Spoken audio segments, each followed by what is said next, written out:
This is Dominic. Dominic works at a 5-star restaurant called the Pixel Palace. There, some of video games' most popular characters come in to have a drink. Sometimes they share stories and even secrets, for as we all know, what the bartender hears is confidential, isn't it?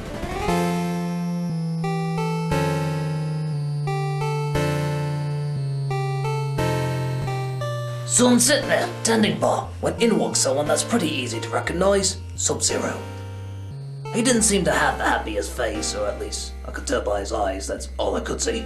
So I'll make him a margarita, an icy one of course, and I look at him and I say, "Oi, Sub, what seems to be the problem?"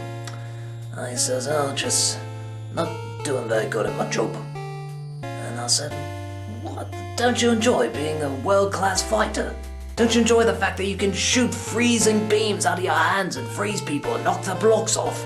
And he says, "Oh, that's all fine. I mean, I've been trained to be a killer, a warrior, take down as many horrible people as I can and spare no blood and violence doing all of it. But at the same time, you have to pay the bills. And being a Mortal Kombat fighter isn't my full-time job." I said, "Oh, really? What is your full-time job?"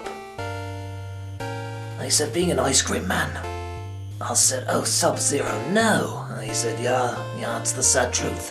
I'm an ice cream man. Sub-cones is what it says on the side of the truck." And I said, "Well, that's odd. How did you get a job doing that?" And he says, "Well, obviously, I'll keep the treats cold. I mean, that's a no-brainer. But at the same time, I guess I got the job in the, late 80s, early 90s. And I said, "Why's that?" He said, "Because the people who looked at me and hired me for the job thought I was a mascot. They thought I was representing a team called the New England Turtles, and I was the Shredder. It doesn't even make sense. He was the villain, so I'm the villain mascot of a team we're supposed to be rooting for. Wouldn't that be sort of an anti-mascot?"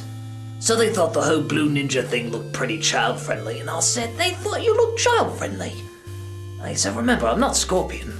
There's not a skull under my face while I take my mask off, though Lord knows they'll either scare away a lot of kids or bring more kids to him, I'm not sure. On top of that, he wouldn't be able to keep the treats cold. I mean, he just licks the thing and poof, it will melt." But I digress. I said, "Being an ice cream man can't be all that bad. I mean, it's better than going out there and risking your life every day as a fighter." And he says, "You would think, wouldn't you?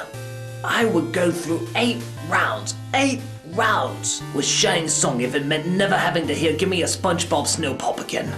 Sometimes it's not bad, he says. Like, for example, instead of playing the typical Ice Cream Man theme that they play over the speakers, he plays the Mortal Kombat music. After about 10 seconds, there's a rave going on in the middle of the street, glow sticks, the whole shebang. It was going good, he said, until the kids started doing jello shots. Children are learning more and more these days. They're getting very crafty. And I said, "I know what you mean. I mean, kids, they can be tough, can't they?" He says, "Oh, yeah. Especially this one. His name is Georgia," he said, "an obnoxious little puke who always comes up and always yells at me and always makes fun of my costume. At least in Mortal Kombat, I can beat the shit out of somebody I don't like. But here, you have to smile and be happy." I said, "They can see your smile?" He says, "They can see your smile. It's like telemarketing. They can hear it over the phone. In fact, that's what happened with this Georgia kid the other day. He told me he didn't see me smiling. And I said, I didn't want to smile.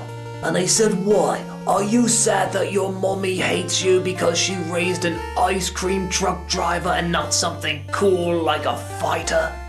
You miserable blue piece of shit." I said, "He said that." "Well, actually he said poo-poo, but that means the same thing." And I personally knew for a fact that Sub-Zero was very sensitive about his mom. She was a snowman, you see, and apparently made love to one of the ninjas from Ninja Gaiden. He apparently lost her very early because she apparently vanished in summer, and he doesn't know the details. And I said, "Oh, Sub, what did you do to this kid that was insulting your mother?" He says he froze him and then decapitated him. "What, biting the head off an animal cracker," he said. "Oh, well, good God, man, that's murder, isn't it?" He says, "Not if you don't get caught. Georgie always wanted to eat up all the kids' attention. Well, guess what? Now all the kids are eating up him." I said, "Good God," and he said, "That's not what Georgie thought." The kids had no idea they're actually digesting the bully that used to pick on them every day. And I figured it was my way to give back to society. I said, "Sub-Zero, that's the most disturbing thing I ever heard. And you're from Mortal Kombat." And he said, more disturbing than when DC Comics did a crossover with us? And I said, yes, much more disturbing! What's to stop me from calling the police right now, I asked him. And he said, well, I didn't tell you about my new job. You see, I deliver ice now. Your ice.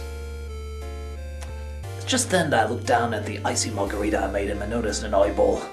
He said, if you want to keep the people in charge of health code violations' eye out of here, I'll do my best to keep other people's eyes out of here too.